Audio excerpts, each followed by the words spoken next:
He's a sleeper that has created some buzz.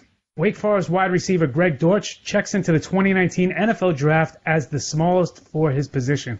Can he do enough to make that irrelevant? We'll dive deeper into the Demon Deacon next as our profile series hosted by DLF continues. The NFL Draft Profile Series, NFL Prospects, break it down, let's get it. People's pen and the gridiron scholar, time to do it major. Let's see who running the field, let's analyze the data. Yeah, let's go.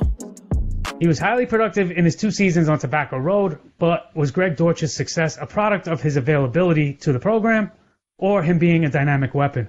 John, I'm curious what you think because I see a lot of people triumphing him as a sleeper in this class, but I myself am not so enamored. Andy, he has been one of the most exciting players in college fantasy football to watch over the past 2 seasons. And immediately he is a plug-and-play special teams all-purpose player at the NFL level. He is a spectacular punt and return specialist. In 2018, he was all ACC first team, all-purpose back and return specialist. He scored 2 times on punt returns during his career at Wake Forest. He's also is a very good pass receiver. He has had 142 receptions for 1,800 yards and 17 touchdowns the past 2 seasons. However, he is only 5'7" and 173 pounds. He's a lightning bug. A dynamic lightning bug, but at the end of the day, I don't think he could be a full-time wide receiver in the NFL. You could use him in spots. He's a good gadget player. He's a smart player, but I don't think he can come in and garner 70 receptions for over 900 yards at the NFL level. Hey, he's a redshirt sophomore. He's a smooth and fluid slot receiver at the NFL level. He has a clean release at the snap of the ball. He also has exceptional hand-eye coordination. Great elusiveness in the open field. What I really like about him is he strings together moves, and you see defensive players look silly trying to bring him down in the open field. He has stupendous start and stop skills. He's an afterburner. He accumulates chunk yards.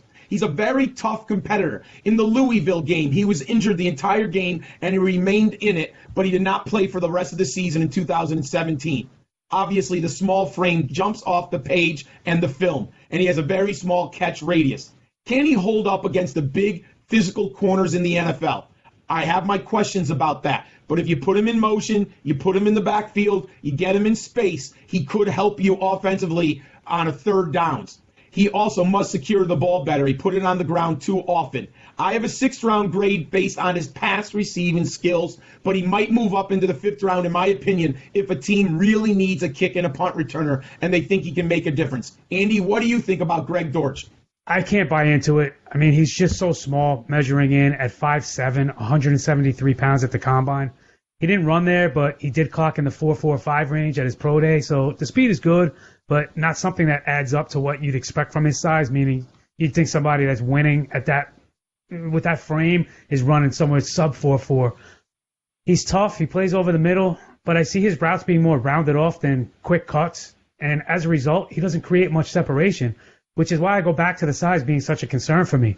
It presents such a small window for a quarterback to get on the ball, and despite him being tough, he gets bullied far too easy and will get knocked off his routes. Now, his return ability is what will propel him and get him onto an NFL roster where he has a chance to win the slot for a team. His production, when given the volume, as we saw at Wake, will make teams take a gamble on the upside. But at the end of the day, to me, it all adds up as having a career more like Tyler Ervin than Jamison Crowder, which means I see him more as a return specialist and somewhere in that 4th round range as a draft pick in the real world. Let us know, though, are we too low on Greg Dortch for your liking? Are you higher on the Wake Forest wide receiver? Leave it in the comments below. Check out all the other players we've covered right here in our 2019 NFL Draft Profile Series. Go check out some of John's written work on footballdiehards.com, and you can check out some other great articles and podcasts and other great content right here on dynastyleaguefootball.com, as well as my new website, expandtheboxscore.com, where you can see every touch of every Division I player from 2016 through 2018. Thanks for tuning in today. Hope you enjoyed this take on Greg Dortch.